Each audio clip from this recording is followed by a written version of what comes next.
வணக்கம் தலைவா, அனைவருக்கும் இனிய வணக்கம். இன்னைக்கு நாம இந்த வீடியோவில் இதை பற்றி பார்க்க போகிறோம் அப்படின்னு பார்த்தீங்கன்னா, தமிழக அரசு சீருடை பணியாளருடைய தேர்வு முடிவுகள் வெளியிட்டிருக்காங்க.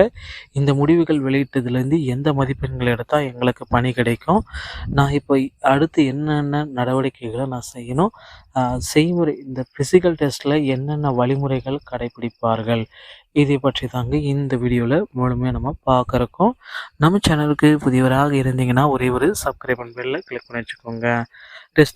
ரிசல்ட் வெளியிட்டாங்க. முதற்கட்ட ரிசல்ட்டு, இரண்டாம் கட்ட ரிசல்ட்டு கண்டிப்பாக இந்த ஜனவரி இறுதிக்குள்ளார வெளியிடுவதற்கு வாய்ப்புகள் இருக்குது. டிஎன்எஸ்ஆர்பியுடைய பிசி செலெக்ஷன் லிஸ்ட்டுக்கு என்ன கட் ஆஃப் வேணும் அப்படின்னு நீங்கள் பார்த்தீங்கன்னா, ஸோ பொதுவாக ஜென்ரல் கேட்டகரிக்கு 50 to 50, 55 ஆண்கள் மற்றும் பெண்களுக்கு 3 மதிப்பெண்கள் குறையுங்க. ஓபிசி கேட்டகரியை பொறுத்த வரைக்கும் 45லேருந்து 50, பெண்களுக்கு 3 மதிப்பெண்கள் இதிலிருந்து குறையும். அடுத்து எம்பிசி மற்றும் டிஎன்சி 48லேருந்து 53 இருந்தாலே போதுங்க. இதில் பார்த்தீங்கன்னா குறைவது பெண்களுக்கு 45 இருந்தாலே போதும். அடுத்து எஸ்சி கேட்டகரியில் 40 to 45 மதிப்பெண்கள், பெண்களுக்கு 3 மதிப்பெண்கள் குறையும். அடுத்து எஸ்டியில் 40 to 45 மதிப்பெண்கள், பெண்களுக்கு 3 மதிப்பெண்கள் குறையும்.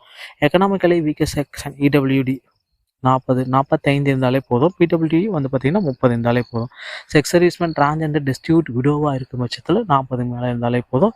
கையில் பிஎஸ்டி வச்சுருந்தீங்கனாலும் 40 மதிப்பெண்கள் மேலே இருந்தாலே போதுங்க, உங்களுக்கு பணி வாய்ப்பு நிச்சயமாக கிடைக்கும். ஸோ பிசிக்கல் டெஸ்ட்டை பொறுத்த வரைக்கும் நீளம் தாண்டுதல், உயரம் தாண்டுதல், ரன்னிங், அப்புறமேலுக்கு பார்த்தீங்கன்னா கயிறு ஏறுதல், இந்த மாதிரி ஒரு 5 விதமான போட்டிகள் இருக்கலாம். 5 போட்டியில் கம்பல்சரி நீங்கள் 4 போட்டி வின் பண்ணியே ஆகணும்.